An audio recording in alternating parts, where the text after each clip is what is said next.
जय श्री जगन्नाथ। आज शुणा कहानीटीए रचयिता होउछंती श्रीजुक्त सच्चिदानंद राउतराय।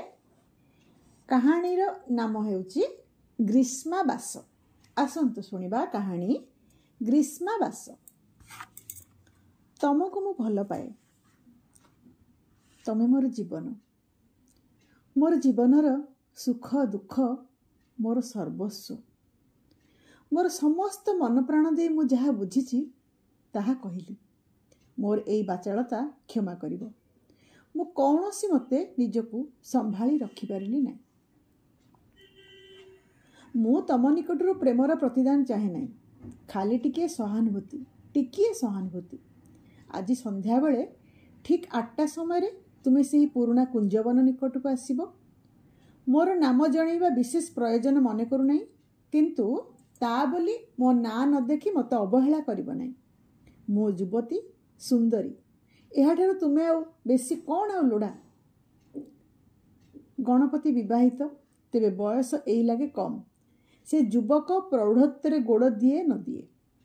निजर ग्रीष्मावासरे से अलसुआमी करी दिन कटाई देइछि। गणपति अकस्मात दिने उपरोक्त चिठी खंडिक पाइला। चिठी खंडक पढ़ी भ्रू कुंचित करी भाबिबाकु लागिला, कि असभ्य, मु विवाहित, क्यों साहसरे से मो कति को एभली चिठी लिखिला, किए लिखिला। गणपति बारंबार चिठी खंडक पढ़िला, अनिच्छा सत्वे मध्य पढ़िला। से भारी विरक्त बोध कला। मुख विकृत करी से चिठी खंड को उद्देश्य करी निज मन को निजे कहबाकु लागिला, तुमको भल पाए। आहा कि पीरती रे, बेस पिला खेल पाइची ना। मोर आ तम संगे देखा न कले चलुची, गली तो इलागे देखा करिया को। मु एपरी बहुत रोमांस करची। निश्चय स्त्री लोकटा खराब। स्त्री लोक गुड़ाकर आजिकल हेला कौन। मो परी विवाहित भद्रलोक कति को पुणी एमितिका चिठी लेखा ना। आजिकल स्त्री लोक गुड़ाक एका बेले के नरकर पाखापाखी स्थान को चली गले। 8 वर्षर विवाहित जीवन मध्यरे गणपति संपूर्ण रूपे निज जीवनरू समस्त प्रकार आवेग उत्तेजना पोछि देई पारिछि। स्त्री मानक सहित निहाती सामाजिक धन्यवाद चिठी छड़ा आ कौनसी रकमर चिठी आदान प्रदान से आजिकल करे ना। आजिकार ये चिठी खंडक गणपति को अत्यंत चंचल कर पकेला। चिठी खंडक पाइबार घंटाक परे गणपति खट उपरे बसी पुणी नुआ करी नुआ दिगरु विषयटा को भाबिबाकु चेष्टा कला। भाबिला, ना मु जीवी नहीं, यह ठीक। मु कौन गोटे जे से लोक, बोका नुहे जे मुए फांदरे पड़बी। आरे राम, मो भली वीर भावापन्न युवक पक्षरे यह कदापि संभव नहीं। किंतु किंतु चिठीटा लिखिला किए, यह जानिबा दरकार। यह ठीक जे जने स्त्री लोक यह लिखिछि। वास्तविक चिठीटा से प्राणर आवेगर लिखिछि। जिनसटा जे एका बेले कि मिछु मिछुका पिला खेल नुहे, यह बुझा जाउछि। बोध हुए भद्र महिला जनक विधवा स्त्री मैंने ही मझिरे मझिरे इमितिका सुंदर करथांती। वास्तविक अच्छा, किए चिट्टा लिखिला, जी लिखुना, मोर से कि जाए आसे। मो बाबा सहज मनीष नुह। गणपति कौनसी मते गोटे स्थिर सिद्धांत पहुंची पारला नहीं। ता घरे ता स्त्री छड़ा अन्य कौनसी नारी जातीय प्राणी नहीं। बिचरा आच्छा हैरान रे पड़ला। गणपति पुणी नुआ करी न भावी रही पारला नहीं। तुमको भल पाए, कि आश्चर्य महिला। प्रेम रे पड़िले केबे? अद्भुत प्राणी तो। जना नाई, शुणा नाई, देखा नाई। मो चेहराटा तो किपरि ता भी देखी नाई दिने। तापरे मोर जो चेहरा ठीक गोबर गणेश तो। अथच कौन ना, तम प्रेम रे मु पागलिनी, तुमको भल पाए। अरे बाबू, प्रेम रे पड़िल केबे? भद्र महिला निश्चय सांघातिक महिला। नईले न देखी न शुणी प्रेम रे पड़ुचंदी। किंतु हुए तो थरे दुई थर हठात रास्ता रे देखी मध्य पारिथांती। किंतु देखु देखु प्रेम। गणपति मन को गोटे हठात कथा चिंतासूत्र मध्यरे आघात कला। केते दिन तले जेतेबेले ता घर सामने से पदचारण करुथिला, ସେତେବେଳେ ଜଣେ ସ୍ତ୍ରୀ ଲୋକକୁ ସେ କେତେଥର ଦେଖିବାକୁ ପାଇଥିଲା। ସ୍ତ୍ରୀ ଲୋକଟି ଯେ ସୁନ୍ଦରୀ ଏଥିରେ କୌଣସି ସନ୍ଦେହ ନାହିଁ। ଦିହରେ ତାର ବେଶ ପତଳା ରଙ୍ଗର ଗୋଟିଏ ନେଳିଆ ଶାଢ଼ୀ ଥିଲା। ନାକଟି ବେଶ ସୁନ୍ଦର। ସୁନ୍ଦର ତ ନିଶ୍ଚୟ ସୁନ୍ଦର। କିଏ କହୁଛି ସୁନ୍ଦର ନୁହେଁ ବୋଲି? ଠିକ୍ ଏଇ ଜାଗାରେ ଗଣପତିର ସ୍ପଷ୍ଟ ମନେ ହେବାକୁ ଲାଗିଲା ଯେ ସ୍ତ୍ରୀ ଲୋକଟି ଯେପରି ତା ପାଖରେ କେଉଁଠି ବସିଥିଲା ଥରେ। ଗଣପତି ପୁଣି ଭାବିବାକୁ ଆରମ୍ଭ କଲା, ସେଇ ସ୍ତ୍ରୀ ଲୋକଟି ନୁହେଁ ତ? ହୋଇପାରେ। ସୁନ୍ଦରୀ? ହଁ, ସୁନ୍ଦରୀ ତ ନିଶ୍ଚୟ। ଏ ସୁନ୍ଦରୀ ସ୍ତ୍ରୀଟି ଶେଷକୁ କ'ଣ ମୋ ପରି ଗୋଟିଏ ଅର୍ଦ୍ଧବୃଦ୍ଧର ପ୍ରେମରେ ପଡ଼ିବ? ନା, କେମିତି କେମିତି ଲାଗୁଛି। ବିଷୟଟା ଖୁବ୍ ସୁବିଧାଜନକ ବୋଲି ତ ମନେ ହେଉନାହିଁ। ଦ୍ୱିପହର ସମୟରେ ଖାଇଲା ଠେଇଁ ଗଣପତି ତା ସ୍ତ୍ରୀର ମୁହଁକୁ ବୋକାଙ୍କ ଭଳି ଚାହିଁ ଭାବିବାକୁ ଲାଗିଲା, ସେ ଲେଖିଛି ସେ ଯୁବତୀ ଆଉ ଦେଖିବାକୁ ମଧ୍ୟ ଖୁବ୍ ସୁନ୍ଦରୀ, ତେବେ ବୁଢ଼ୀ ନୁହେଁ। ଆଉ ଭଲ କରି ଦେଖିବାକୁ ଗଲେ ମୋର ବି କ'ଣ ଏମିତି ବୟସ ହେଇଯାଇଛି ଯେ? ତାପରେ ମୋର ଚେହେରାଟା କ'ଣ ସେମିତି ଖରାପ ଯେ? ସେ ନିଜର ଗାଲ ଦୁଇଟିରେ ହାତ ବୁଲେଇ ପରୀକ୍ଷା କରିବାକୁ ଲାଗିଲା। ମୋ ପ୍ରେମରେ ପଡ଼ିବାଟା ଖୁବ୍ ଅସମ୍ଭବ ନୁହଁ। ମୋର ସ୍ତ୍ରୀ ତ ପୁଣି ମୋତେ ଯଥାର୍ଥ ପ୍ରେମ କରେ। ତା ଛଡ଼ା ପ୍ରେମ ତ ଅନ୍ଧ, ସେ ବୟସ ବା ଚେହେରାର ବିଚାର କରେ ନା। ଏ ତ ଶାସ୍ତ୍ରକାରଙ୍କର ମତ। ଗଣପତିର ସ୍ତ୍ରୀ ତାକୁ ଏପରି ଚିନ୍ତାମଗ୍ନ ଦେଖି ପଚାରିଲା, କ'ଣ ଭାବୁଛ କହନି?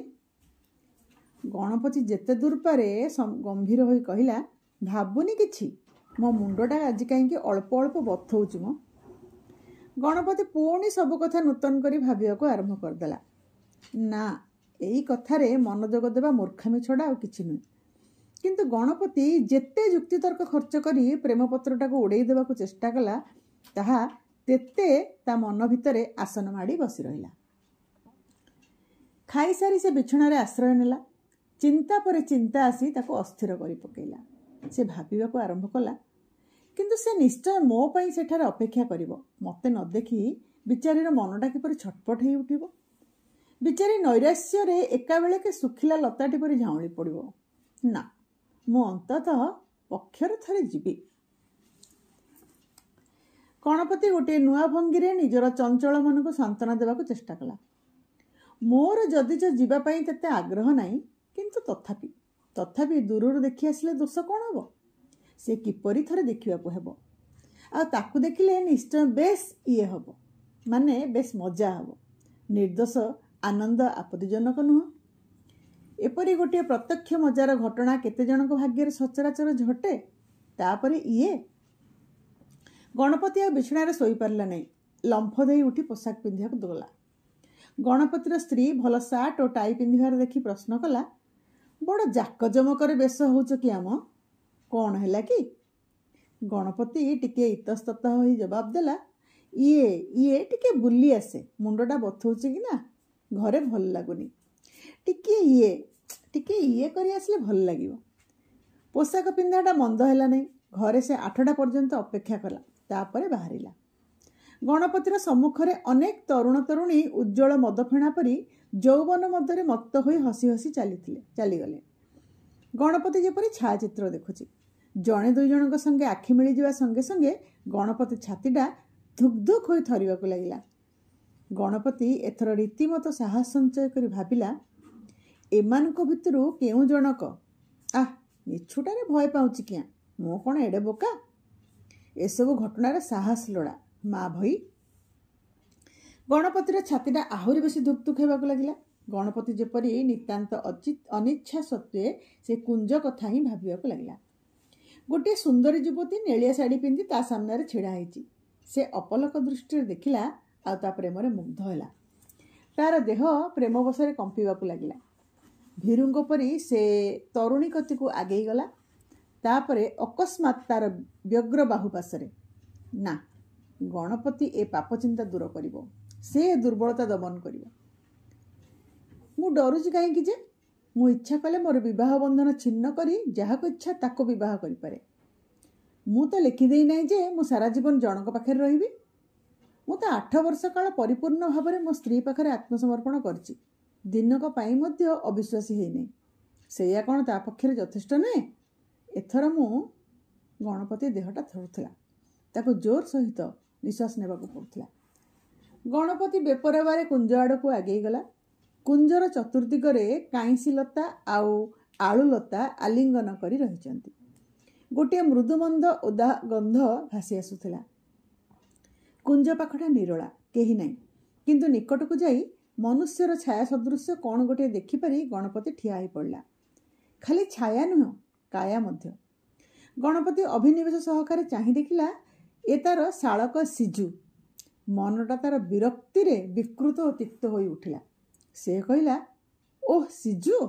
ସିଜୁ ଉତ୍ତର ଦେଲା, ହଁ ମୁଁ। 2 ମିନିଟ୍ ପର୍ଯ୍ୟନ୍ତ ଦୁଇ ପକ୍ଷ ଚୁପ୍। କାହା ମୁହଁରେ ଉଁ ନାହିଁ କି ଚୁ ନାହିଁ। ସତେ ଯେପରି ଦୁଇ ଜଣଙ୍କ ଅପରିଚିତ ବାଟ ମଝିରେ ହଠାତ୍ ଦେଖା। ଏଥର ସିଜୁ ଆରମ୍ଭ କଲା, ଦେଖ ଗଣ ଭାଇ, ଯଦି କିଛି ମନେ ନ କର ତମକୁ ଗୋଟେ ଅନୁରୋଧ କରିବି। ମୁଁ ଗୋଟେ ଗୁରୁତର ବିଷୟ ଆଲୋଚନା କରୁଛି। ମୋର ନିତାନ୍ତ ଏକା ରହିବା ପ୍ରୟୋଜନ। କ'ଣ କହୁଛ? ଗଣପତି ଉତ୍ତର ଦେଲା, ମୋତେ କହିବା ଅପେକ୍ଷା ତୁମେ ଅନ୍ୟତ୍ର ଚାଲିଯାଅ ନା, ଯେଉଁଠି ବେଶ୍ ନିରୋଳାରେ ଏକା ଚିନ୍ତା କରିବାର ଅବକାଶ ପାଇବ। ତା ଛଡ଼ା ଏ ଜାଗାଟା ବେଶ୍ ଥଣ୍ଡା। ମୋର ମୁଣ୍ଡଟା ଧରିଛି କି ନା, ମୁଁ ଟିକେ ଶୋଇବାକୁ ଚେଷ୍ଟା କରିବି ଏଠାରେ। ସିଜୁ ଗଣ ଗଣ କରି ଜବାବ ଦେଲା, ତମେ ଶୋଇବ ସତ, କିନ୍ତୁ ତମର ଶୋଇବା ଦ୍ୱାରା ମୋ ଚିନ୍ତାରେ ଯଥେଷ୍ଟ ବ୍ୟାଘାତ ଘଟିବ।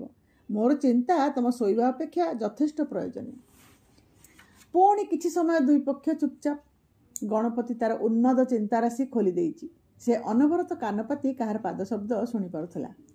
ହଠାତ୍ ପାଗଳଙ୍କ ପରି ଡେଇଁ ପଡ଼ି ଗଣପତି କହିଲା, ଦେଖ ସିଜୁ, ତମକୁ ମୁଁ ଅନୁରୋଧ କରୁଛି। ତମେ ମୋ ଠାରୁ ବୟସରେ ଛୋଟ। ମୋ କଥା ଶୁଣ। ମୋ ଅବସ୍ଥାଟା ଟିକେ ବିବେଚନା କର। ମୋ ଦେହ ଖରାପ। ମୋର ଟିକେ ଶୋଇବା ନିତାନ୍ତ ଦରକାର। ତୁମେ ଦୟାକରି ଟିକେ ଅନ୍ୟ ଜାଗାକୁ ଯା। ସୁନା ଭାଇଟା ପରା। ତମର ଏ ବଡ଼ ଅନ୍ୟାୟ ଜୁଲୁମ। ତୁମେ ଏଠି ରହିବ ଆଉ ମୁଁ ଯିବି କାହିଁକି? ମୁଁ ଅନ୍ତତଃ ମୋର ଯେ ଗୋଟିଏ ଅସ୍ତିତ୍ୱ ଅଛି ତାହା ପ୍ରମାଣ କରିବା ନିମିତ୍ତ ଏଠାରେ ରହିବି। ସିଜୁ, ତମେ ମୋ ଠାରୁ ଛୋଟ। ମୋର ଅନୁରୋଧ ରଖ। ସ୍ୱୀକାର କରୁଛି ମୁଁ ଟିକେ ସ୍ୱାର୍ଥପର, ଖାଲି ନିଜ କଥାଟା ଭଲ କରି ବୁଝେ। ତଥାପି ଜୀବନରେ ତମ ପାଖରେ ଖାଲି ଗୋଟିଏ ଅନୁରୋଧ କରୁଛି। ମୋଟେ ଏଇ ଗୋଟିଏ ଦିନ ପାଇଁ ତମର ସହାନୁଭୂତି ପ୍ରାର୍ଥନା କରୁଛି। ସିଜୁ ଖୁବ୍ ଜୋରରେ ମୁଣ୍ଡ ହଲାଇ ଜଣେଇଦେଲା ଯେ ସେ ଏଠୁ ଉଠିବ ନାହିଁ। ଗଣପତି ଭାବିଲା, ଉଫ୍, କି ସିଜୁ କି ଜିଦଖୋର। ତାର କି ବଦ୍ ପ୍ରକୃତି। ନା, କଳେ ବଳେ କୌଶଳେ ୟାକୁ ଏଠାରୁ ନ ଉଠେଇଲେ ସବୁ ମାଟି ହେବ। ତାପରେ ପୁଣି ଅନୁରୋଧ କଲା, ସିଜୁ ହେ, ସିଜୁ, ମୁଁ ଶେଷ ଥର ପାଇଁ ତମକୁ ଅନୁରୋଧ କରୁଛି। ତୁମେ ଯେ ଭଦ୍ର, ତୁମେ ଯେ ରୁଚି ଅଛି, ତୁମେ ଯେ ବୁଦ୍ଧିମାନ, ଏଇ ସୁଯୋଗରେ ତାର ପରିଚୟ ଦିଅ ସିଜୁ। ସିଜୁ ଟିକିଏ ବିରକ୍ତି ଭାବ ଦେଖାଇ ମୁହଁଟାକୁ ବଙ୍କେଇ କହିଲା, ଦେଖ, ତମର ଏଇ ଅଦ୍ଭୁତ ଖିଆଲର କାରଣ ମୁଁ ଆଦୌ ବୁଝିପାରିଲି ନାହିଁ। ମୁଁ ଯିବି ନାହିଁ, କଦାପି ଏଠାରୁ ଯିବି ନାହିଁ। ଏହା 3 ବାର ସତ୍ୟ। ଠିକ୍ ସେହି ମୁହୂର୍ତ୍ତରେ ଗୋଟିଏ ସୁନ୍ଦର ମୁଖ ଯେପରି ସେ କୁଞ୍ଜ ଆଢ଼ୁଆଳରେ ଉଙ୍କି ମାରି ପୁଣି ଚକିତରେ ଅନ୍ତର୍ଧାନ ହୋଇଗଲା। 2 ଜଣ ତାହା ଦେଖିପାରିଲେ, ଆଉ 2 ଜଣ ଯାକ ହିଁ ସମାନ ଭାବରେ ସେ ଦୃଶ୍ୟ ଦେଖି ଉତ୍ତେଜିତ ହୋଇ ଉଠିଲେ। ଗଣପତି କହିଲା, ଯୁବତୀଟି ଚାଲିଗଲା। ଏଇ ଇତର ସିଜୁକୁ ଦେଖି ଯୁବତୀଟି ଚାଲିଗଲା। ସବୁ ଭଣ୍ଡୁର। କିଛି କ୍ଷଣ ପରେ ଗଣପତି ଟୋପିଟାକୁ ଉଠେଇ ନେଇ ଉତ୍ତର ଦେଲା, ତୁମେ ଜଣେ ଇତର ଛୋଟ ଲୋକ। ବୁଦ୍ଧି ବୋଲି ଗୋଟିଏ ବସ୍ତୁ ତମ ମୁଣ୍ଡରେ ମସ୍ତିଷ୍କରେ ନାହିଁ। ସିଜୁ ଗଣ ଗଣ ହିଁ ଜବାବ ଦେଲା, ଶୁଣି ସୁଖୀ ହେଲି, ଧନ୍ୟବାଦ। ଆଉ ତୁମେ ମଧ୍ୟ ଶୁଣିଯାଅ ଗଣପତି ବାବୁ, ଆଜି ତୁମେ ତୁମର ଜିଦ୍ ବଜାୟ ରଖିବା ପାଇଁ ଯେଉଁ ଇତରଚିତ ମନୋବୃତ୍ତି ଦେଖେଇଲ, ତାହାକୁ କୌଣସି ମତେ କ୍ଷମା କରାଯାଇ ପାରେ ନାହିଁ। ଗଣପତି ମୁଣ୍ଡ ସେତେବେଳେ ଗରମ। ରାଗରେ ବଜବଜ କରି ବଡ଼ ବଡ଼ ପାହୁଣ୍ଡ ପକାଇ ସେ ଘର ଆଡ଼କୁ ଚାଲି ଆସିଲା। ଟେବୁଲ ଉପରେ ମୁହଁରୋଚକ ଖାଦ୍ୟ ସାମଗ୍ରୀ ସଜା ହୋଇଥିଲା। ଆଜି ତାକୁ ଏଇ ସମସ୍ତ ଖାଦ୍ୟ କୌଣସି ଆନନ୍ଦ ଦେଇପାରିଲା ନାହିଁ। ଉତ୍ତେଜନାରେ ସେ ଭାବିବାକୁ ଲାଗିଲା, ଜୀବନରେ ଏଭଳି ସୁଯୋଗ କେତେ ଜଣଙ୍କୁ ମିଳେ। ଆଜି ମୁଁ କି ସୁନ୍ଦର ସୁଯୋଗ ହରେଇଲି। ବିଚାରୀ ନିଶ୍ଚୟ ଆଘାତ ପାଇଛି। ବରାଦ ନଥିଲେ ଏଇ ରକମ ହୁଏ। ଖାଇ ବସିଲା ବେଳେ ସିଜୁ ଓ ଗଣପତି କେହି ଥାଳି ଉପରୁ ଆଖି ଟେକିଲେ ନାହିଁ। 2 ଜଣ ଯାକ ଅତ୍ୟନ୍ତ ଗମ୍ଭୀର, ଚୁପଚାପ ଗୁମ୍ ମାରି ବସିଛନ୍ତି। 2 ଜଣ ଯାକ 2 ଜଣଙ୍କର ମନେ ମନେ ପିତୃଶ୍ରାଦ୍ଧ କରିବାରେ ବ୍ୟସ୍ତ। ଗଣପତି ଅକସ୍ମାତ୍ ତା ସ୍ତ୍ରୀ ମୁହଁ ଆଡ଼କୁ ଅନେଇଲା। ଅନେଇବା ମାତ୍ରକେ ବିରକ୍ତି ସୂଚକ ସ୍ୱରରେ ପଚାରିଲା, ଆଜି ଏତେ ହସୁଛ କାହିଁକି? ବିନା କାରଣରେ ବୋକା ଛଡ଼ା ଅନ୍ୟ କେହି ଏପରି ଭାବରେ ହସେ ନାହିଁ। ଗଣପତିର ସ୍ତ୍ରୀ ଗଣପତିର ମୁହଁ ଉପରେ ଗୋଟିଏ କଠିନ କ୍ରୋଧର ଛାୟା ଦେଖି କିଲକିଲ ହୋଇ ହସି ଉଠି କହିଲା, ଆଜି ସକାଳେ ଯେଉଁ ଚିଠି ଖଣ୍ଡିକ ପାଇଲ, ତାକୁ କ'ଣ କଲ? ଗଣପତି ନିତାନ୍ତ ସୁନା ପୁଅଟିଏ ଭଳି କିଛି ଜାଣେ ନା ଏଇପରି ମୁଖର ଭାବ କରି କହିଲା, ତା ମାନେ? ମୁଁ ତ ଆଜି ସକାଳେ କିଛି ଚିଠି ଫିଠି ପାଇନି। ତମର କଳ୍ପନା ଶକ୍ତି ଖୁବ୍ ପ୍ରଖର ତ। तारीफ न करी रहीपर मुस्किल। गणपतिर स्त्री आउ हस संभाली पारे नहीं, ठो ठो करी हसी कहला, हाँ म हाँ तमें जाच मत लुचौच ना, सकाଳେ तुम निश्चय चिठी खंडे पाइच, मु निजे से खंडक लिखी, तमें न मानी जीव कुआडे। गणपति हठात लाल पड़गला। अनेक कष्ट निजक संभाली नहीं खाइबा थाली उपरे अस्वाभाविक भाव में नई पड़ी कहला, कि कुछ तो थट्टा, तमर रुचि एडे इतर बोली मोर धारणा नथिला। गणपतिर स्त्री आउरी थरे रहस्य मधुर स्वर में घरद्वार मुखरित करी कहला, आउ कौन करथांते कहून देखी, दिनटा जाक तो घर भीतर कुआड़ी टिके बाहर नहीं, घर भीतर राज्य जाकर धूली अलिया गदा हेलाणी, एथर सफा न कले चलिब नहीं। अगत्या सेपरी किछि करिया छडा आउ किछि उपाय खोजी पाइलिनी। तमर समय जेपरी कुंज भीतर एकुटिया न कटे, सेतिबाई सिजु मध्य अगत्या ठीक सेहीपरी खंडे चिठी लिखिथिली। कौन कहूच हे सिजु, कुंज अभिसार रे जाइथिलो ना? सिजु फँ करी फणा टेकिला। आ गणपति जेते दूर पारे संकुचित होई खाइबा थाली प्रति द्विगुण नजर देला। आपण माने शुणुथिले कहानी ग्रीष्मवासी। धन्यवाद।